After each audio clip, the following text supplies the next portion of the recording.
చనిపోయిన వారి బంగారాన్ని ఉపయోగించవచ్చా? గరుడ పురాణం ఏం చెబుతోంది? సాధారణంగా ఇంట్లో ఎవరైనా మరణిస్తే వారి విలువైన వస్తువులను వారి వారసులు తీసుకుంటారు. ఎంతో విలువైన బంగారాన్ని కూడా తీసుకుంటారు. చనిపోయిన వారు ధరించే బంగారాన్ని కొందరు అలా ఉపయోగిస్తుండగా మరికొందరు కరిగించి ఇతర ఆభరణాలు తయారు చేస్తారు. అయితే దీని గురించి శాస్త్రాలు ఏమి చెబుతున్నాయి? చనిపోయిన వారి బంగారాన్ని ఇతరులు ఉపయోగించవచ్చా లేదా? ఇప్పుడు తెలుసుకుందాం.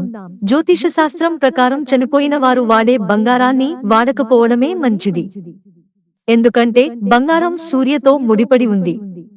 ఆ ఆభరణాలకు సూర్యుని శక్తి తగ్గుతుంది. అందువల్ల చనిపోయిన వారి బంగారాన్ని ఇతరులు ధరించడం వల్ల సైడ్ ఎఫెక్ట్స్ పెరుగుతాయని చెబుతున్నారు. దీని కారణంగా మీ ఆరోగ్య పరిస్థితి కూడా నాశనం అవుతుంది. ఇది మీ పనిపై ప్రతికూల ప్రభావాన్ని చూపుతుంది. మీ వ్యాపారంలో మీరు కూడా నష్టాలను ఎదుర్కొంటారని హెచ్చరించారు. అంతేకాక చనిపోయిన వారి బంగారాన్ని ఉపయోగించడం వల్ల వారి ఆత్మకు శాంతి చేకూరదని గరుడ పురాణం చెబుతోంది.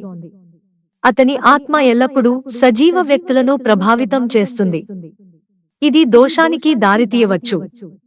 అయితే చనిపోయిన వారి జ్ఞాపకార్థం వారి వస్తువులను ఒకచోట చిహ్నంగా ఉంచడం వల్ల నష్టమేమీ ఉండదని సూచిస్తున్నారు. హిందూ సనాతన ధర్మంలో అనేక గ్రంథాలు ఉన్నాయి. వాటిలో ముఖ్యమైనది గరుడ పురాణం. ఈ గరుడ పురాణంపై సినిమా చూసిన చాలా మందికి ఇప్పటికీ గరుడ పురాణం గుర్తుకు వస్తుందంటే అతిశయోక్తి కాదు. ఈ ముఖ్యమైన గరుడ పురాణాన్ని వేదవ్యాసుడు రచించాడు. మిత్రులారా, ఛానల్ సబ్స్క్రైబ్ చేసుకోవడం మర్చిపోకండి. ధన్యవాదాలు.